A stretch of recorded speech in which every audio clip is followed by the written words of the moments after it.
এখানে সোয়াদ আছে,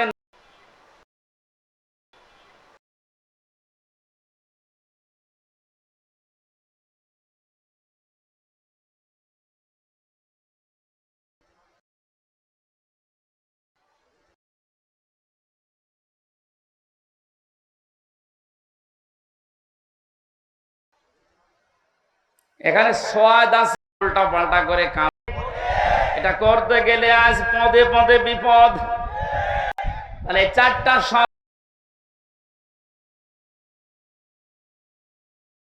যদি আজ কেউ করতে চায়, সে সব চাইতে বড় বিপদে আছে এই বাংলাদেশে। আমি কোরআন পড়ি, আমি শুদ্ধ করেই পড়ি, আপনাকে ওই না এই রিপোর্ট কি খুব ভালো রিপোর্ট আনতে পারে, সেই ব্যবস্থা করে দেবে। এটা ঝামেলা না? আপনি যদি আমার ছোট মেয়ের মতো পড়েন,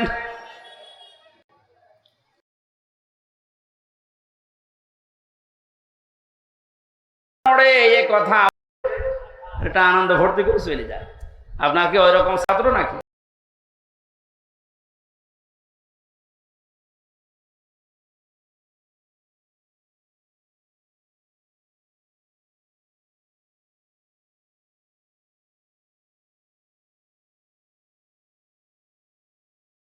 ভেতরে বলছি আমানা আরাদান যিকরি ফাইন্না লাহু মাঈশাতান দঙ্কা।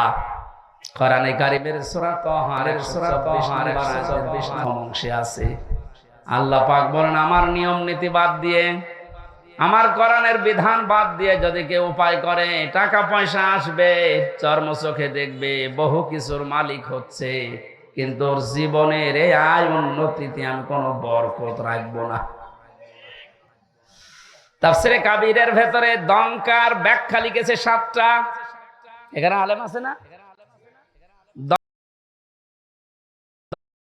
দঙ্কার 1 নম্বর ব্যাখ্যা হচ্ছে, পৃথিবীতে আল্লাহর নিয়ম নীতি, আল্লাহর আইন বাদ দিয়ে কেউ যদি উপায় করে, ওই টাকা পয়সা, ওই অর্থ সম্পদের ভেতর থেকে আল্লাহ বরকত তুলে নেয়।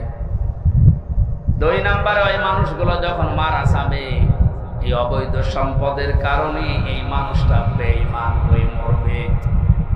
3 নম্বরে ওই মানুষকে আল্লাহ ওই অবৈধ সম্পদ দুনিয়াতে ভোগ করার সুযোগ দেবে না। এটা যে দেয় না, তার বাস্তব প্রমাণ দেশে নেই। নাম ধরা লাগবে। কত